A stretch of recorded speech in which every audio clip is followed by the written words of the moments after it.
You're about to listen to the Pro Wrestling Zone podcast, a Majestic production property. One of the quickest rising professional wrestling podcasts on the market today, and the most entertaining podcast in the history of existence. Please note, before diving into the show, that this is for entertainment purposes only, so myself and Peanut Gallery engage in exaggerations, dirty or offensive jokes, and satirical comments.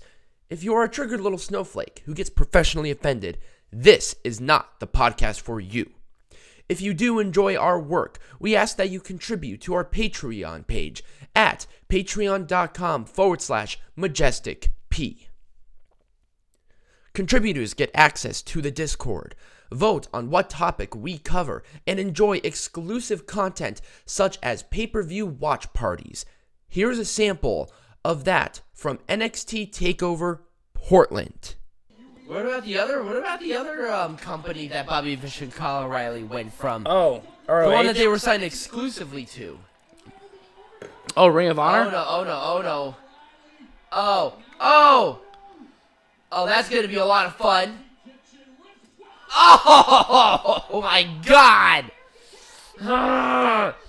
I felt that in my hand. If this is something you believe you would enjoy, visit our Patreon at patreon.com/MajesticP and become a patron.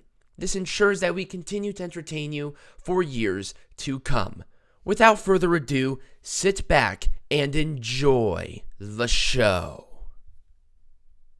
Welcome to episode number 30 of the Pro Wrestling Zone. This is our second show in technical quarantine.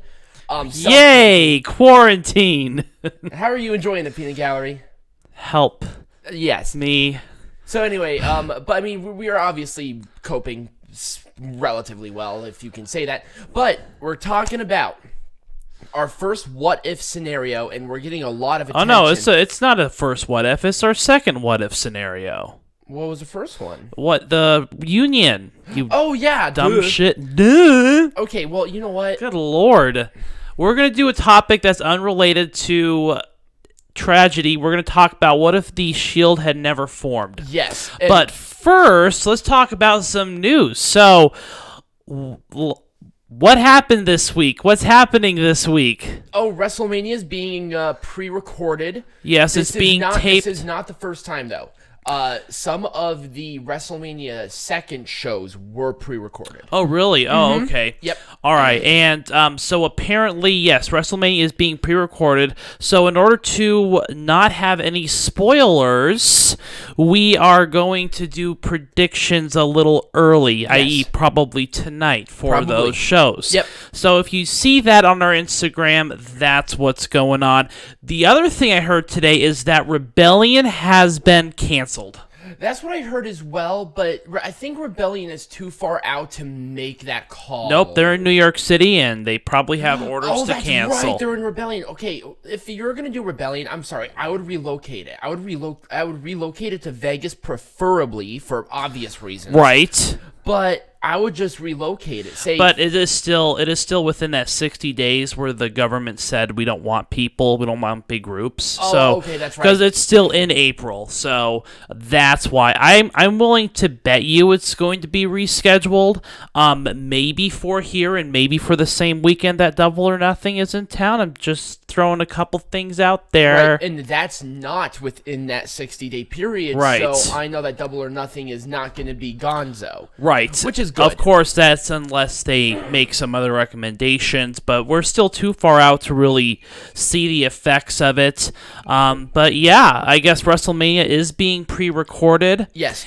This is a rumor mill. I saw it on Pro Wrestling News, so take it with a gigantic grain of salt. Exactly. But for the sake of safety, and if there are any spoilers, we don't want to ruin literally the biggest show of the year. Right. So we are going to be doing predictions tonight and posting those for record purposes. Right. If that's fake, at least we still have the prediction set, because I'm really probably not going to change anything. Right. The other thing too is that there's rumors that going around too that they're pre-recording different finishes. Yes, that's what I've also heard, but I do want to briefly discuss Braun Strowman. Oh, yes, that's the other big piece of news. Braun Strowman. So Braun Strowman has made probably very insensitive comments relating to indie wrestlers. Yes. He was spewing off that they are being lazy and that he got out of the strongman competition stuff so he could get out of the situation. But, dude, you were... Like he's spoiled. I mean, okay, we talked about this before, but WWE is one of the few, if not the only company where wrestlers get pretty much guaranteed contracts. Right. And it's like, okay, not a lot. I mean, granted, there are some Impact stars, some ROH stars, some... all of New Japan stars. Yep, some other stars where they do have those deals. But I don't consider those indies, so I'm not even going to consider a lot of the wrestlers are paid per show. Right. And if these shows keep getting canceled like they are, the wrestlers don't get paid. It's we talked about it, actually, in our last What If about the wrestlers' unions. Yes, we did talk about this. And these... a union would literally protect it would with protect that them. interest. It essentially would be unemployment insurance. Exactly. What Braun Strowman specifically said, he got out of strongman because there wasn't any guaranteed money in it. Yes. And blah, blah, blah. So, a couple of things. He was found at a strongman competition by Mark Henry. Yes. So, he was recruited specifically by Mark Henry. He started his career in WWE, which is an incredible rarity. Yes. Unless you're like a second or third generation superstar or like a crazy popular person. You don't start your career in WWE. Let's put it that way. Exactly. So it's like, okay, you basically fucked yourself in that case. Evil Uno and him have been doing some Twitter spats as well. Yes. Well, where Evil Uno is promoting a lot of indie stars on his Twitter and stuff, which because of course they're out of work for a foreseeable future. He understands this. He has a guaranteed deal for his, but he understands where people are coming from. He's been in the business for 20 years before getting this opportunity, and he has a much bigger reach. Right. So if you go on his feed, you see a lot of stuff about wrestlers who reach out and he promotes, and it's good. Right. But he took some shots at him saying about, oh, you can just do better. Dude, everything is closed. You can't do anything else. This is not the same situation. Strowman, you need to have a fucking clue about this. Right. Like this is a matter of an entire industry just shut down. I mean, not just the industry, the world. Right. You can't, go and bag fucking groceries when you're a professional wrestler. Right. I mean, you could, but it would, it's just not a situation where these people. It's like, okay, I'm gonna put this in another preface as a tattooer. Right. No. You put a lot of time, a lot of effort, a lot of energy. You sacrifice a lot to get to this point where Strowman did not have to do that. He probably did it for strongman. Right. And I'm going to at least give him He's that like, credit. well, It's there was no money in strongman. It's like, look, this is different. This is not like you're just... If it was, the wrestling industry was still going on and people are still bitching, okay, he has a point. Right. But I'd love to see Braun Strowman get his unemployment and then see how far he gets. Yeah, WWE, fire Strowman, have him have his walking papers and see what happens. Right. So I would love to see Braun Strowman try and get a wrestling gig in this day and age. And his Twitter is flooded with hate. With absolute hate. And in a way, it's warranted, but he just needs to come out and apologize. We had the Trey Miguel situation where he said but Braun Strowman is not known for apologizing worth shit. That's another situation we'll talk about with Trey Braun Miguel. Strowman, he just has that certain mentality about him where it's like, pull yourself up by your bootstraps and let's get going. This is a little bit different than pulling yourself up by your bootstraps. This is not a recession. And like I said, he busted his ass on Strawman. Right. He worked, and I can see where he's coming from if wrestlers were doing this in almost any other situation. Right. But when it's a global pandemic, everything is shutting down for the sake of the health of everybody. There's a lot there. Right. And just the fact that he said that in this term, at this time right now is bad. Now, if he said that like 2 or 3 years ago, yeah, that's I'd be fine. like, okay, let's calm That's the fuck fine. down. Right. But now it's just like, okay, well, all of a sudden they went from having money to zero. With well, bookings, just like that. With bookings where wrestling was becoming hot. Right. People are watching and doing all of this, House of Hardcore and stuff like that, but now they can't. Right. And it's rough. Kazuchika Okada just did an interview where he's getting antsy as fuck. They're going to probably be coming back here soon. Yeah, I think I have a theory that they're coming back at Sakura Genesis. Yes. I have a theory that they're doing that. They're getting close to their 60-day now. Yes. And basically, China has not had like a domesticated case of COVID-19 in like a couple of weeks. But we're talking about America here. We're still ramping up. I'm just saying as a part of that, at least there's going to be that. So if they're like... But we're not a political channel. We'll keep it to wrestling. Well, that's not political. Well, you can politicize. I mean, the problem is they're politicizing it. So let's not get... COVID-19 is political. It's something that affects the wrestling industry. We at least have to talk about it to that extent. We have an episode on it that really discusses most of it. Right. But we just wanted to at least bring that up because fuck you, Braun Strowman. Yes. Anyways, when we come back, we're going to talk about what... Wait, whoa. What? What else happened? That's right. Okay, shit, I didn't even realize we've been on this for 10 minutes.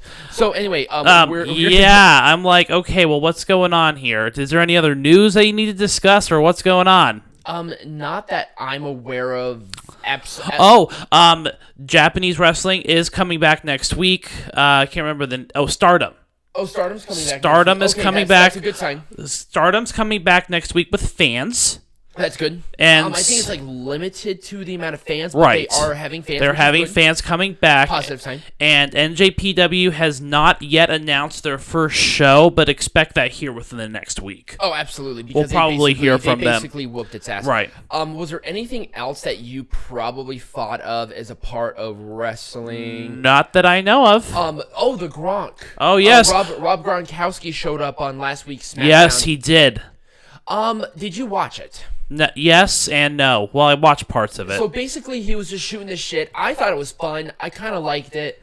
King Corbin with Ron Gronkowski. I actually don't hate that. Right. Because both of them come from an NFL background. Right. So there's that, and I think it's an okay thing. I did not love the thing, but I didn't hate it. There's some growing pains, but I think he has the showmanship down pat. He was so excited to be there. He was posing and stuff for basically nobody, and I think that's a good thing. Yes. It kind of gets him in that hype mode where you just need to, if you get nervous, basically think of it as nobody being there. Right. Which I think is a good thing. And I'm actually kind of excited for Gronkowski to be in there.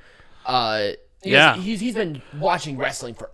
Yeah, and we're also going to see a lot of number one contenders matches. Again, we're probably going to get spoilers at some point. I really wouldn't be shocked or surprised. This is why we're going to be ahead of the curve now, and there's no going back after tonight. Right. So, yes, I guess we'll take a break, but this will be a 3-parter. I'm going to assume. Okay, so when we come back, we're going to start with Peanut Gallery's side of the story. Side of the what-if situation, and the what-if is what if the Shield did not debut at all. Zero Shield. So no Cassius Ohno replacement, no CM Punk anything.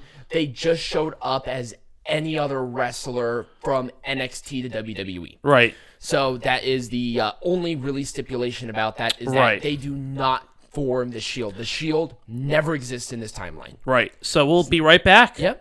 All right, we are back. I'm going to do a short intro about Peanut Gallery. So Peanut Gallery, this is the only question is basically a monologue for the last 2 parts. Great. What if the Shield never debuted in your timeline up to this point in time?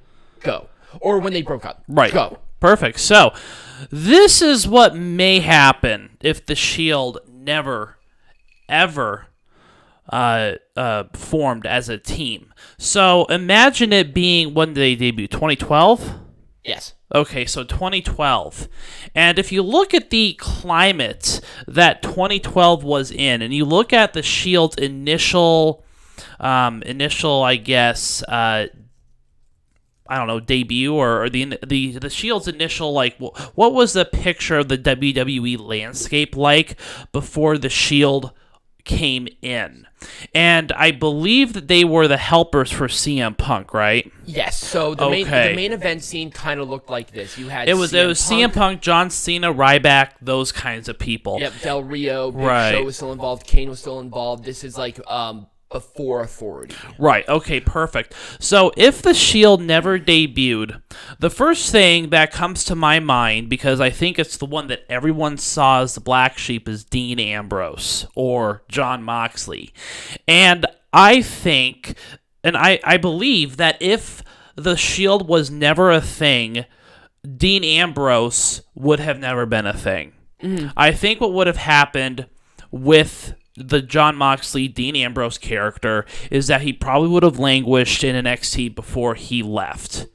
Because the WWE never really saw, especially Vince McMahon, he's gone out on record and said he does not see a lot of potential within Dean Ambrose. Right. But the fans loved Dean Ambrose.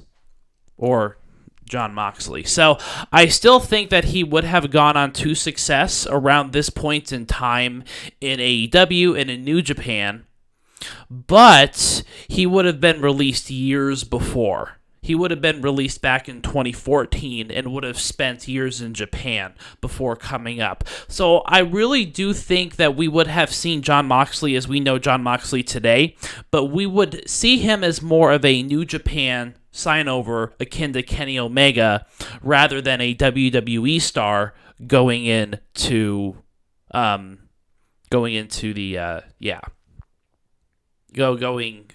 ship to AEW.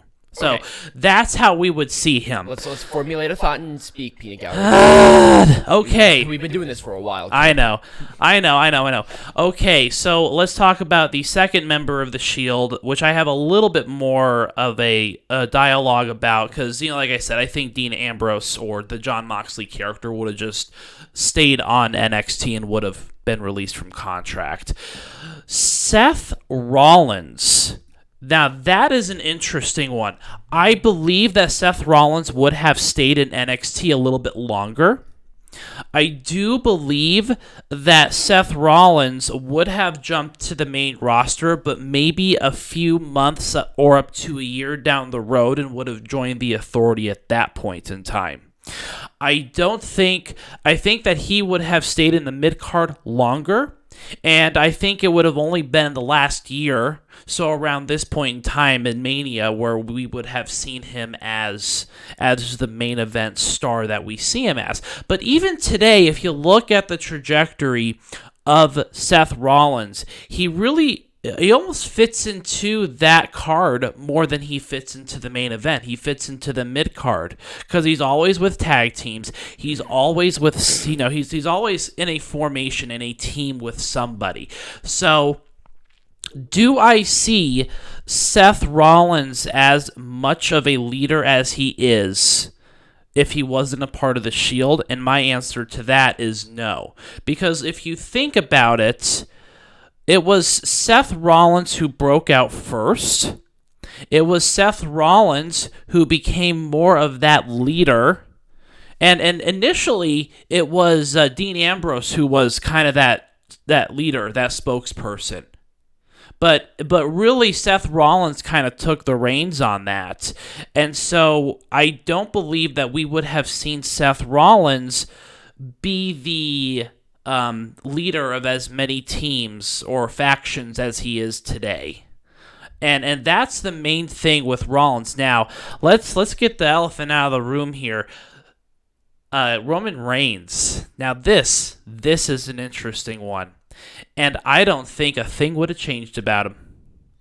I think that if the Shield never formed, I think we might see a slight change in character with Roman Reigns, but it's hard to imagine that the WWE would not push Roman Reigns to the moon, regardless of whether or not he was a part of the Shield. Because he has the name, he has the look, and he has no personality, which is what the WWE loves. I'm just kidding. But the point being is that I think that I would have seen him, because Ryback left not too long after this. I think that he would have been that replacement for Ryback in that main event picture, essentially. And based on that, what would the main event scene look like today without the Shield? I still think that Roman Reigns would be in the main event scene. I think his rivalries and his rivals obviously would have been a lot different because he was not a part of a faction. What would his character be like, though? I think that he would just be another big guy.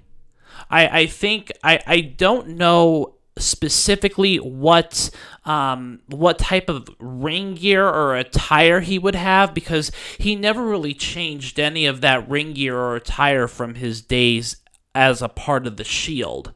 So that's hard for me to figure out. But he would definitely be in the main event spot today. Maybe as kind of an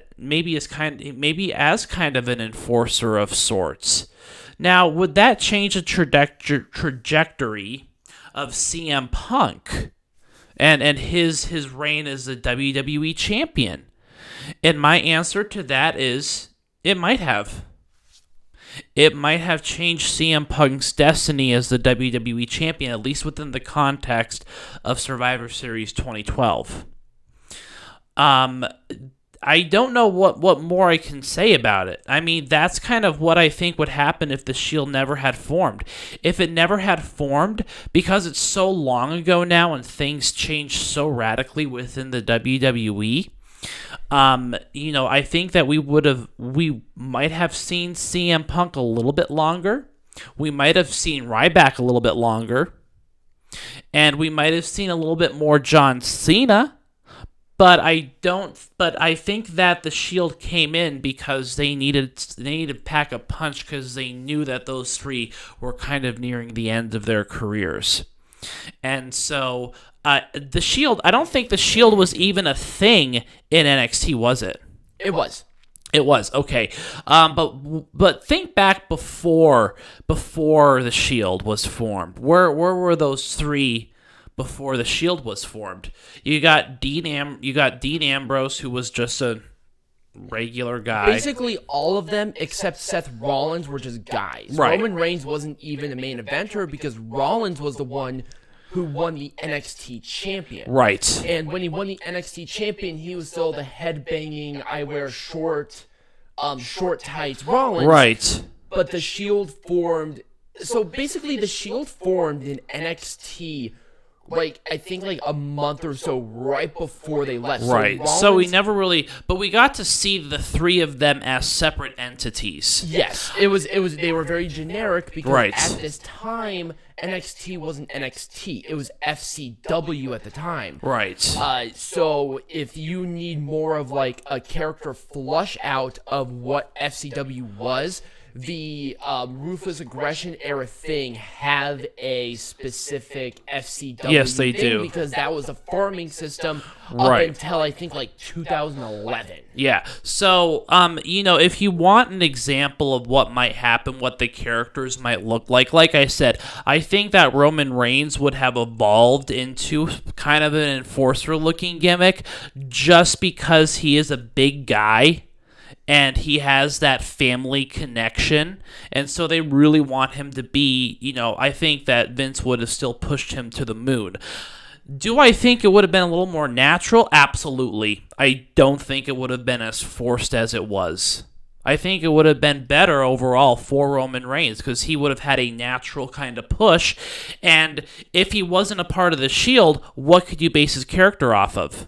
His relationship to The Rock. So I think that If that were emphasized at the very beginning, because The Rock was really hot at this time as well, because The Rock and John Cena were in the middle of those 3 WrestleMania matches, or there was a WrestleMania and SummerSlam match, right? They were in the middle of all that stuff. Yes, this was during that big long CM Punk thing. Right. There were 2 more pay-per-views. So there was TLC, so basically, Survivor Series was in November of 2012. Right. And then we had TL. This is okay. I don't know what the fuck. Okay, so basically, there were 2 more months before.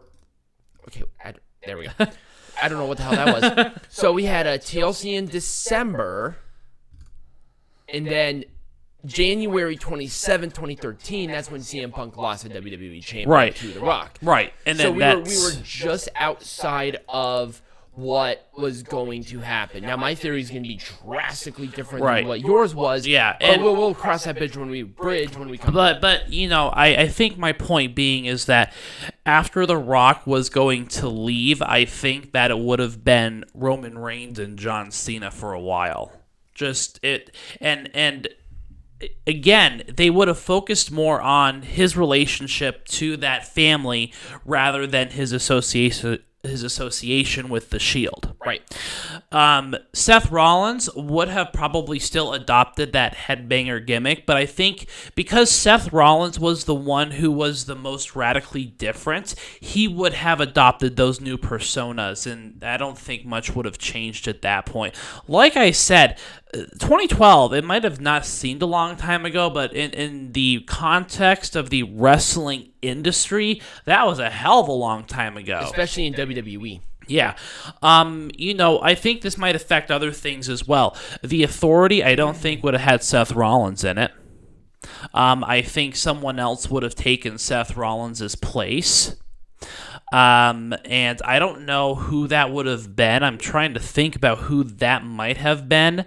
Maybe Ryback if he had stayed on a little bit longer, or someone along those lines. But really, the big storyline that Seth Rollins was a part of definitely would not have included Seth Rollins in it. All right. Do you have anything else, or do you have, for the most part, have this basically down pat as a part of? I mean, I have it for the most part down pat as far as structure goes.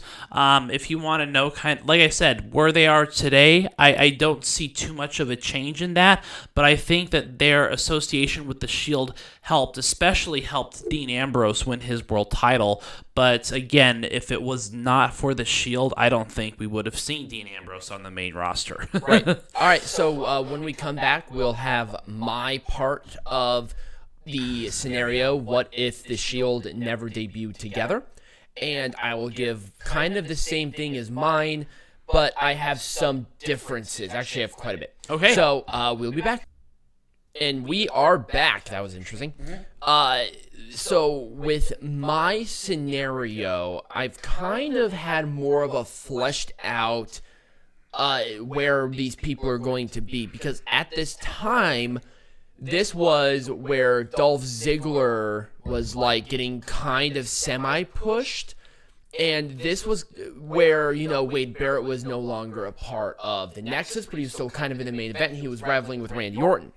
The Miz was a little more of an attention-seeking superstar at this time, because I think this was like right after he lost the WWE Champion, a couple of months out from WrestleMania in 2010. So he was still kind of pseudo there. So if the Shield never debuted, I'm going to agree with you on 2 different premises. I don't believe Dean Ambrose or Jon Moxley would have made it to the main roster. It's clear that he would not have been there if it wasn't for that. Roman Reigns would have been the main event star no matter what. That was something that was totally unavoidable.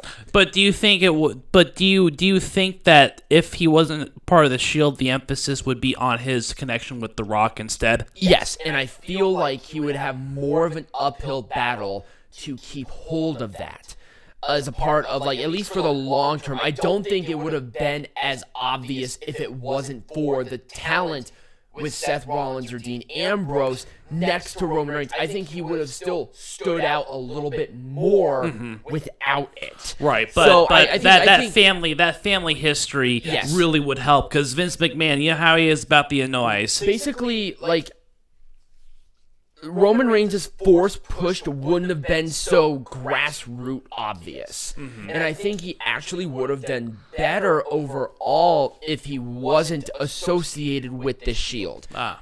but his gear and I think the look would not have changed.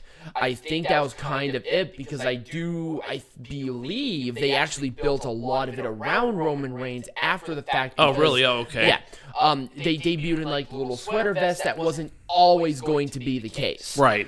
They were going to build, more of like a militia gear. Roman Reigns was the first one done. Right. So I think that was going to kind of stay the same because Roman Reigns is not as big structurally as the other one, so they needed to hide it. It makes it a lot easier. Right.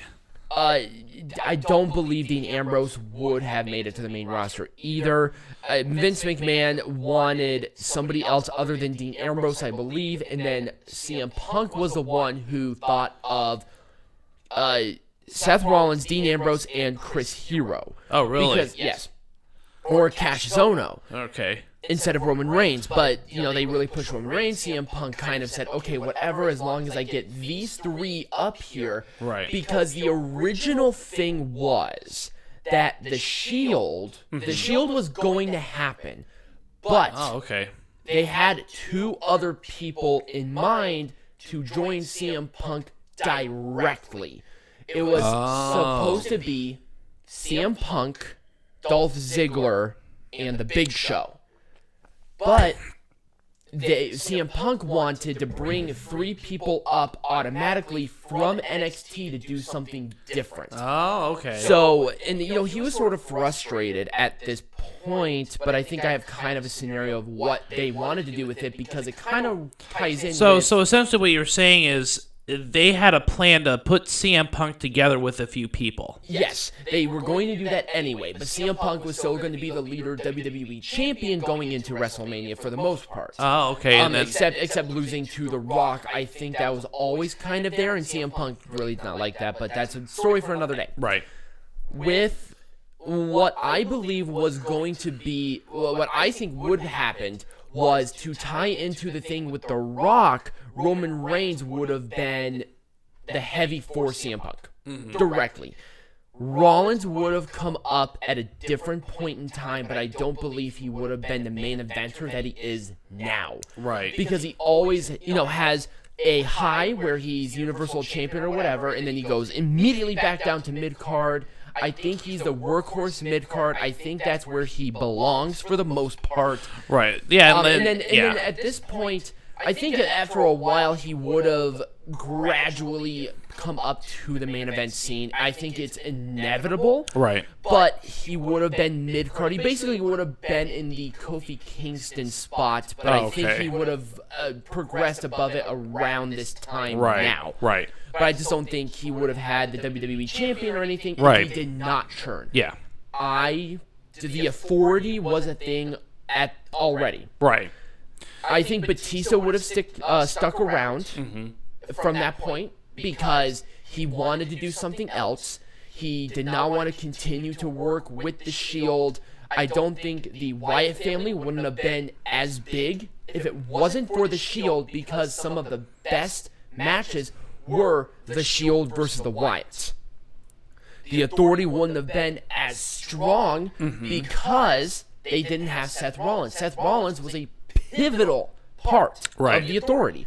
No matter what you say, because then J&J Security got involved. You had all of them together. It's like, okay, then what is there now? Daniel Bryan would not have been affected, I don't believe, whatsoever. Right. At least for the short term. I think long term he probably would have, but he still would have been a main eventer. He was too popular, no bones about it. Right. I think Dolph Ziggler would have been more of a main event status superstar right now if it wasn't for the Shield. And where's that theory based off of? It is based off of the direct focus at this time. Ziggler was starting to pick up big momentum. He had the rivalry with Mick Foley, where they had a okay-ish thing, but a lot of them were kind of mid-carders, but that's beside the point. Ziggler kept getting pushed up and down, but if it wasn't for the Shield, I think that with Ambrose's absence, somebody needed to fill that spot. And right, it looked like they would have been backing Ziggler at the time. I don't believe Ryback would have left as early. Yeah. I think he kind of would have been in that spot, and I think CM Punk would have stuck around. Yeah. Because he wanted the Shield involved, but then he did not. He did not want to lose WWE Champion, and I think they really wanted to start building the Shield up really super fast because they were starting to get involved. Right. Without the Shield, in any form or manner, with the Big Show, Dolph Ziggler, with Cassius Ohno, Dean Ambrose, Seth Rollins, I think he would have kept the WWE Champion. I do believe it would have been a triple threat at Mania no matter what. Okay. I think they did this because CM Punk's next big rivalry, after he lost the WWE Champion, he became a babyface. His next rivalry was the Shield. Oh, okay. So, do you think CM Punk would have stayed heel then? I think he would have. Yeah. I think he would have, and then Roman... He would have been that heel at WrestleMania between The Rock and John Cena. Yes, and it would have been a triple threat, and I think it would have been different, and then we would have at least still had the once in a lifetime. Where I think what would have happened was The Rock talked to Roman Reigns. Roman Reigns, attacked CM Punk at WrestleMania. Yeah. Cena or Rock win the WWE Champion at that point. And then CM Punk goes into a rivalry with Roman Reigns specifically after that. And that would have been Roman Reigns' big debut. Yes, as the big one. And then I think Rollins would have debuted not too long after WrestleMania.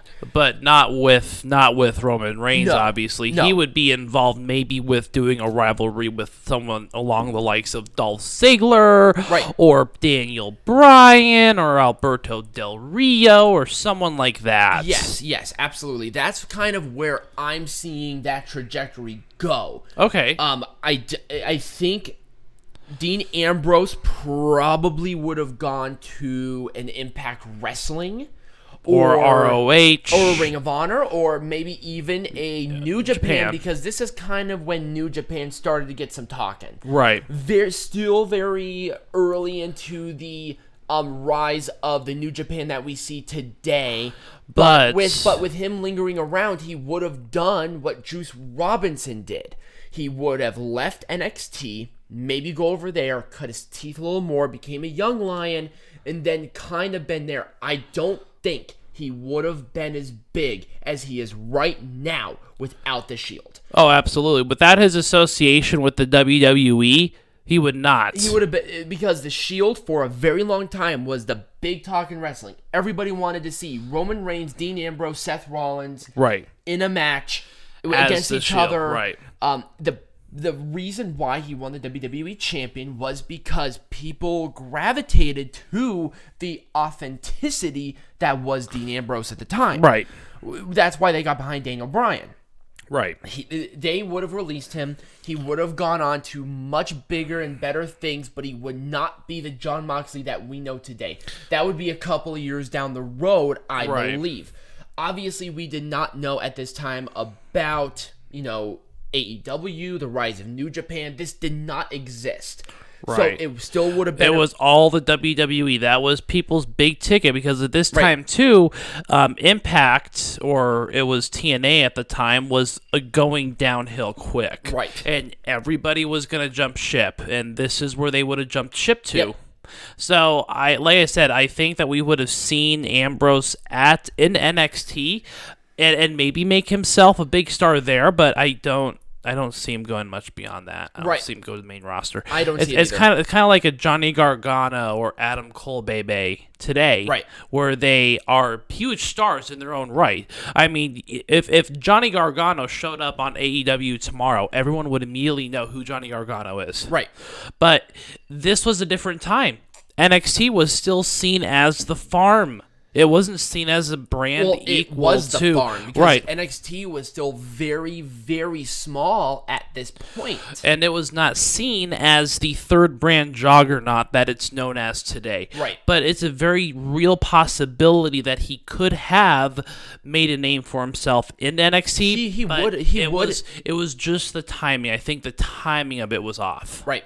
I don't really have much else to say other than that. Let us at least wrap it up with this. Right. The Shield that we know today, it is an instrumental faction and an instrumental moment in history for the main event scene for two of the biggest wrestling companies in the world. Actually, all three, because Moxley is in New Japan right now. Right. He would not have been the star without the Shield, without WWE. Right. You can bitch and moan and complain that he was never, the biggest star, and he should have been. I agree with you. Right.